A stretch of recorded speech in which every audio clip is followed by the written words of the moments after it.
তোমার আমলনামায় অনেক গুনাহ জমা হোক। তুমি ধূমপান করেছো, তুমি গান শুনেছো, তুমি অন্যায় কাজ করেছো। যুবকদের বলছি, বিশেষ করে তোমার আমলনামায় শত গুনাহ জমা হবে। যৌবনের উচ্ছলতা উচ্ছৃঙ্খলতায় কিছু পাপ হবে, হতাশ হওয়ার কিছু নেই। তবে নামাজ কাজা করার পাপ যেন তোমার আমলনামায় কখনো নামবে। যত গুনাহ করবে আল্লাহর কাছে কাঁদবে, আল্লাহ আর করবো না, তৌফিক দাও। আবার হয়ে যাবে, ভুল হবে, নিয়ত করবে, চেষ্টা করবে, কিন্তু নামাজ কাজা করবে না। খেলার মাঠে ছিলে, ক্রিকেট খেলা দেখছিলে, টিভির সামনে ছিলে, সিনেমা হলে ছিলে, যেখানেই থাকো না কেন ওয়াক্ত হলে নামাজটা আদায় করবে। কিছু যদি না জানো, আজকে থেকে এখন থেকেই নামাজ, কিচ্ছু জানো না, ওযু করবে, দাঁড়িয়ে যাবে, যদি জামাতে পড়ো ইমামের পিছনে, না হলে দাঁড়িয়ে যাও। দোয়া কালাম জানো না, যেখানে জানো না শুধু আল্লাহু আকবার অথবা সুবহানাল্লাহ বলো অথবা লা ইলাহা ইল্লাল্লাহ বলো, এটাতেই নামাজ হয়ে যাবে। তুমি 16 আনা চলবে। তবে পাশাপাশি নামাজটা শিখতে হবে। বিশেষ করে যুবকদের বলবো, তুই যা করবি কর, কিন্তু মসজিদে আসিস না। এটার নাম ইসলাম নাকি ভাই? ও চুল গেছে, দুল পড়েছে, কোনোটা মাকরু, কোনোটা নাজেজ, কোনোটা গুনাহ হবে, কোনোটাই হবে না। কিন্তু সবচেয়ে বড় গুনাহ হলো নামাজ না পড়া, ঠিক না? কাজে ওকে যেভাবে আসে মসজিদে আসতে দেন, অন্তত নামাজটা পড়ুক, ওর জন্য দিনের সহজ বিষয়টা বোঝান।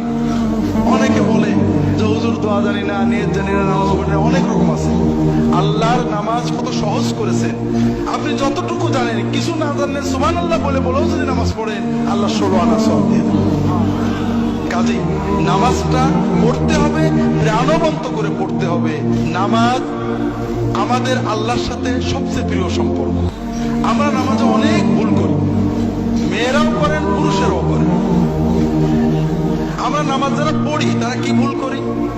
নামাজ পড়ছি কিন্তু রুকুতে যে কটাস করে উঠে পুরো না দাঁড়িয়ে আবার সেজদায় চলে যায়, সেজদায় যে তাড়াহুড়ো করি, দুই সেজদার মাঝখানে ভালো করে বসি না। এইরকম মুসল্লি কি আপনাদের এলাকায় আছে? তো ভাইরা খুব ভালো করে বুঝুন, আপনি সূরা কিরাত জানেন না, নামাজ হবে। আপনি কোন দোয়া জানেন না, নামাজ হবে। আপনার কাপড় নেই, ন্যাংটো হয়ে নামাজ হবে। আপনার পাক কাপড় নেই, নাপাক কাপড়ে নামাজ হবে। কিন্তু রুকু সেজদা আপনি দিতে পারেন, খটোমটো করে দিয়েছেন, নামাজ হবে না। কারণ আপনি মালিকের সামনে গেছেন, প্রধানমন্ত্রীর সামনে গেলে, এমপির সামনে গেলে কত ভক্তির সাথে থাকেন, আর মালিকের সামনে মাথাটা নত করেছেন। আপনি একেবারে হঠাৎ করে উঠে পড়লেন, শান্ত হয়ে দাঁড়ালেন না। এইভাবে রুকু সেজদা করলে নামাজ হবে না। কাজেই অন্তরের মহব্বত দিয়ে নামাজ পড়েন। ছোট্ট একটা বলি, রাসূলুল্লাহ সাল্লাল্লাহু আলাইহি ওয়াসাল্লাম দুই সাজদার মাঝখানে কি বলতেন? রব্বে গফিরলি। কখনো ওটাই রিপিট করতেন, কখনো বলতেন রব্বে গফিরলি ওয়ারহামনি ওয়ারযুকনি ওয়াহদিনি ওয়াআফিনি ওয়া'ফু আন্নি ওয়াজবুরনি ওয়ারফা'নি। দোয়া করতেন। দোয়াগুলোর মানে কি?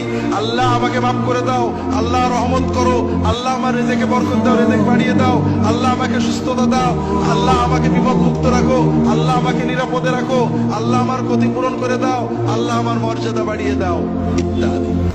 দোয়াগুলো কেমন লাগলো ভাই? কোন দোয়া বাদ থাকলো?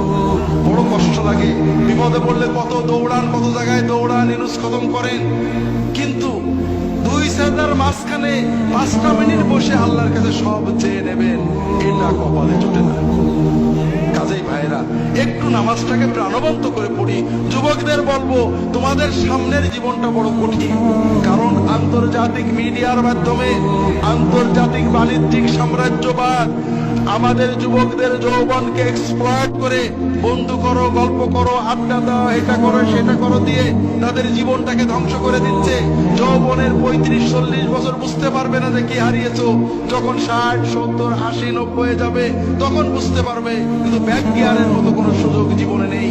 যদি জীবন এবং যৌবন দুটোকেই ভোগ করতে চাও, শুধু যৌবন নয়, তাহলে একটু সচেতন হও। অনেক কথা বলার ছিল, শুধু বলবো যে আর যাই হোক, নামাজ ছেড়ো না কখনো।